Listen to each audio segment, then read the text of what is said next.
Hey guys, how's it going? Kripp here. So you guys know I've done the Honest Hearthstone cards Kripp edition, and there was this Flamestrike card that seems to indicate that there was a certain kind of game that you may have wanted to witness. And today, I want to bring you guys that game. It was a game at 2-2 that really just kind of blew me away that this stuff was actually going on with decks that were at 2-2. Now, it's a matter of probabilities, just to kind of explain a little bit of the background here. So yes, even the absolute best arena deck ever could still get to 2-2. It's possible. You could just disconnect twice. Really, it's as simple as that. You could just get extraordinarily unlucky and lose against the slightly worse deck. That's also possible. You could not be a very good player. That's also possible. All these things can happen. I've been at 2-2. I've been at 0-2 and even lost that game. I've been 0-3 a few times. So it happens. It happens to everyone that plays. It's just in Hearthstone, there's a certain kind of, reliability that things fall generally into place and are not massive outliers.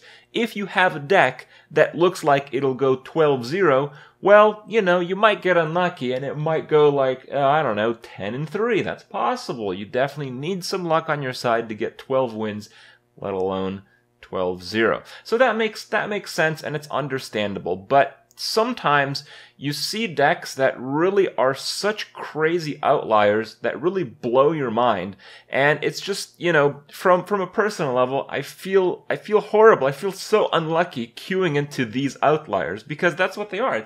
It's a very unusual case for decks so insane to be at a specific, generally low win rate when you get that feeling. And it's one of those realizations because it's more than just that. It's like, oh, well, I got unlucky against an outlier.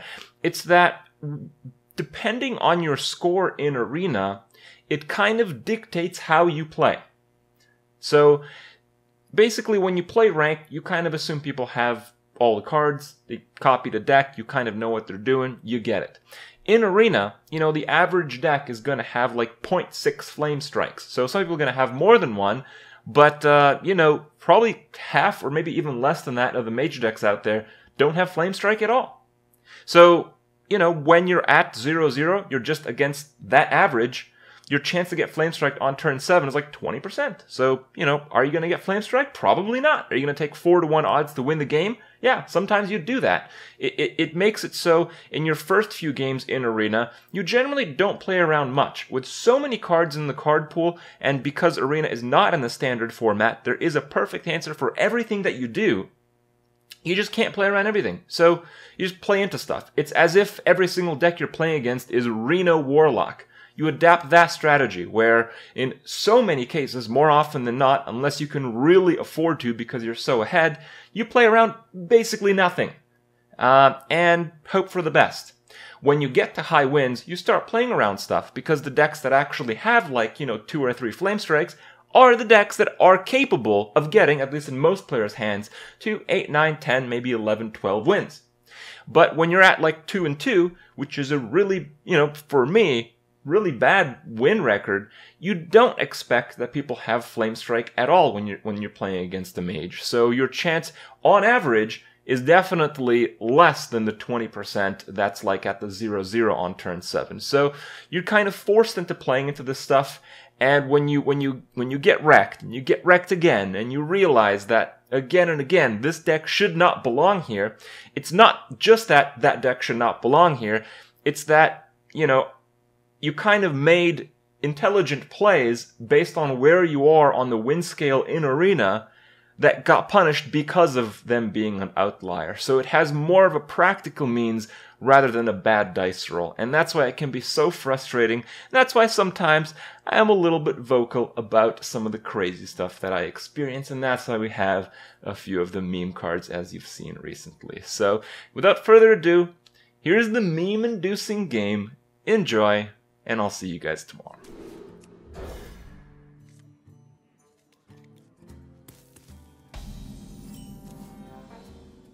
I don't know how to use that. That guy played well. He did not play well. Give me a break.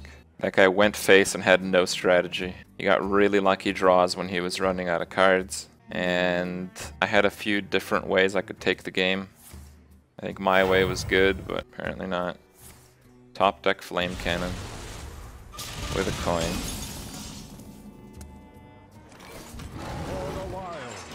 Look at that. Look at that.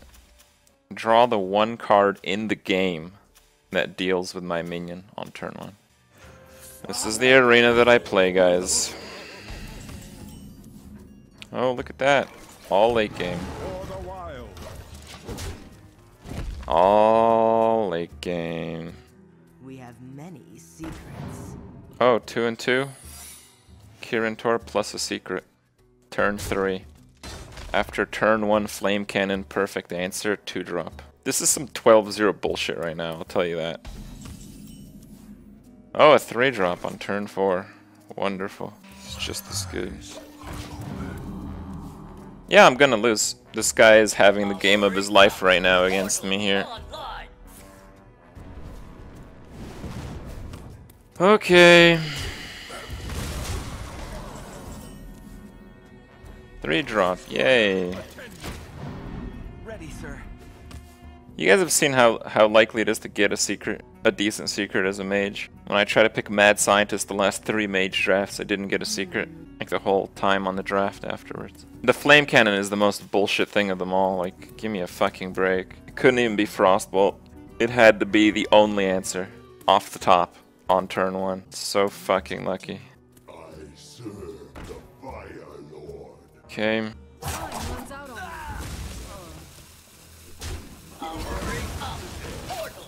Multiple mech warpers.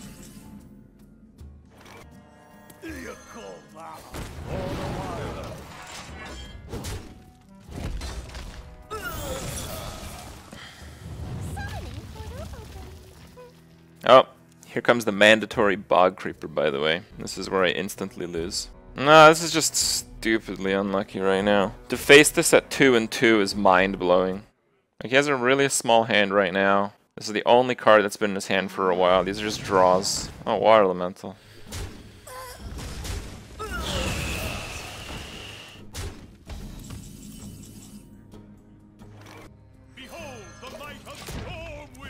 Yeah.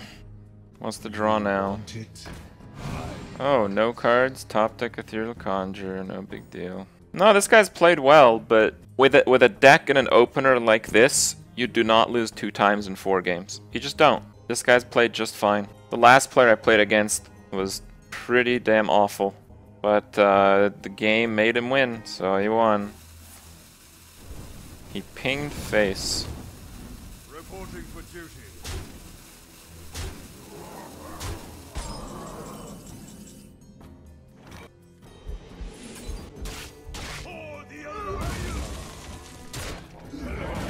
Oh, I guess I should have done this.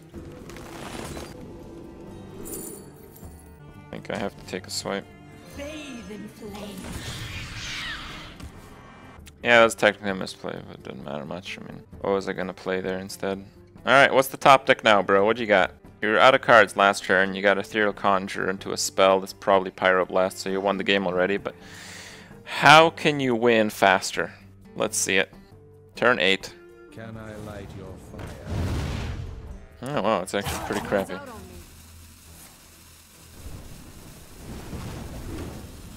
Reporting for duty. So the spell is playable with 3 mana. Alright, I'll take that. It's a really shitty swipe. Fuck.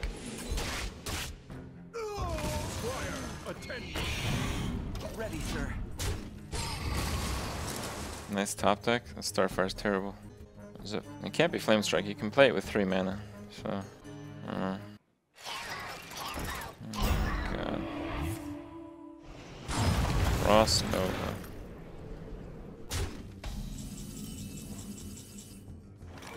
For the wild.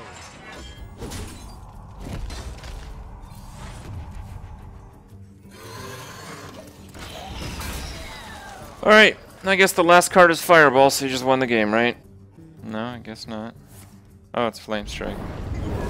How the fuck are you 2 and 2? Shields up. Dude, this is actually complete bullshit. Oh, that's nice. Pay attention, class. For the wild. Ready to learn.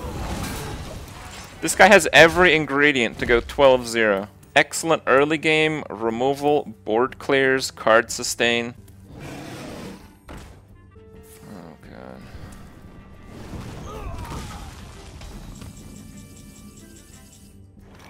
Oh yes. It's actually a great draw. Stop taking damage. He's gonna have to ping the Vile Teacher. As long as he draws worse than me, I can win this game.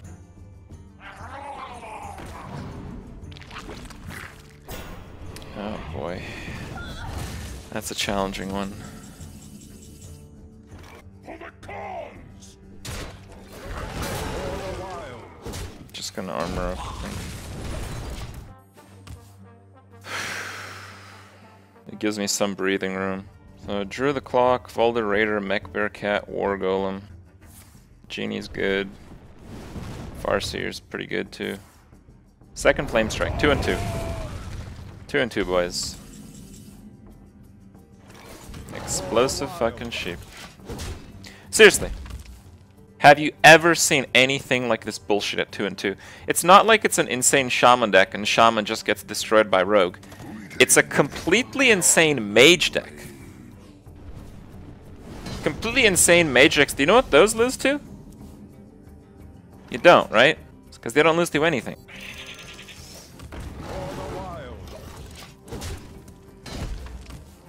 Alright, if he draws something I can Kodo, I'll be fine. If not, I'm pretty fucked. He doesn't have late game. You don't need late game when you're playing Mage with removal and 2 Flame Strikes. Did you see how I was at 5 HP? If I wasn't a class that had healing, I would be dead. The fuck needs late game?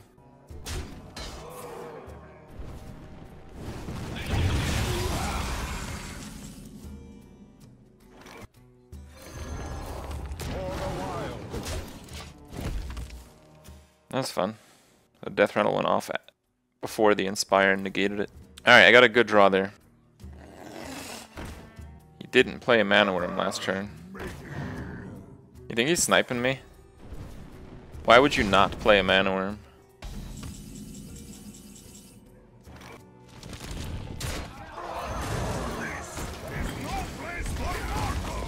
Why would you not play a Mana Worm there? He's a dumbass. He's played just fine. I don't think he's made a single mistake up until that one. Conveniently, his first mistake happens when I'm holding a Kodo and he has a Mana Worm. That's pretty convenient. That's like Quickie Mart level convenience, man. Holy shit, that draw. Ooh, that draw too.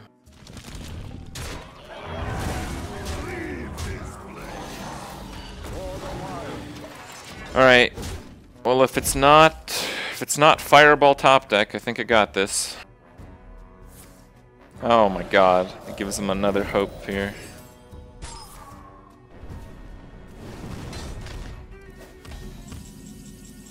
Yes! It's the claw! Counter Fireball, boys! I'm gonna rewind the Kodo. Oh, it rewinds that one too. That's actually fine. It heals it for free then. That's good. That's good. Yeah, that ended up being better. I didn't think about that synergy. But that was actually positive synergy. I meant to return the Kodo, so if he gets like a small taunt, it's about the same, and it gives me a little bit of sustain in case something bad happens on the board. Holy crap, dude. That might be one of the best decks to ever end at 2 wins. And again, I don't think that guy played bad or anything.